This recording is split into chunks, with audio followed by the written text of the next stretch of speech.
Cam, again, another really good performance by you. I know that you're going to probably talk about the last drive, but the point is you're making the jump from FCS to NFL. You've got to be happy with how you played.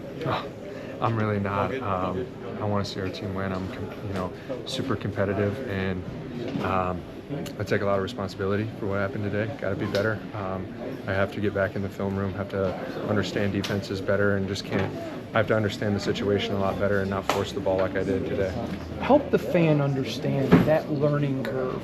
You talked about I got to be able to read defenses better. I mean, to go from SEC or Big Ten to NFL is a huge jump, but FCS to NFL is even bigger than high school to college. Will you talk about that jump?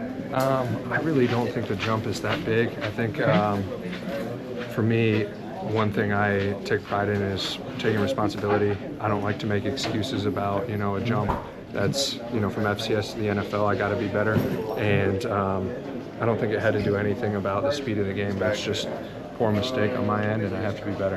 One of the things that has helped you be rooted is your faith. Mm-hmm. And the moment doesn't get too big for you. Will you talk about how your faith meshes with being a grateful player? Yeah, I think today speaks volume that God is always good, whether it's failure or, you succeed, God is always good. And I truly believe that. Obviously, I'm upset with myself, but I know that deep down inside there's a greater purpose. So, what has Gino done to make you better? Because one of the things I noticed is when you're coming off that field today after that last drive, he was right there to greet you. He was right there. What has he meant to you? He's such a great mentor.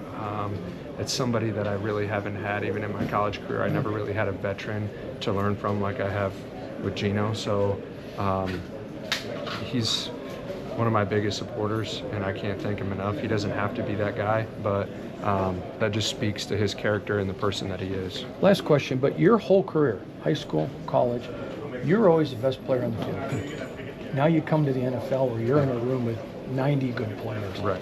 How weird is that, just because the dynamic has always been you were the guy everybody looked at, to now you're in that spot? How weird is that? Obviously, it's a little transition for me, but I think just that competitive aspect that I have within myself loves it. I like coming from the bottom and, working my way up, and that's why today was a learning moment.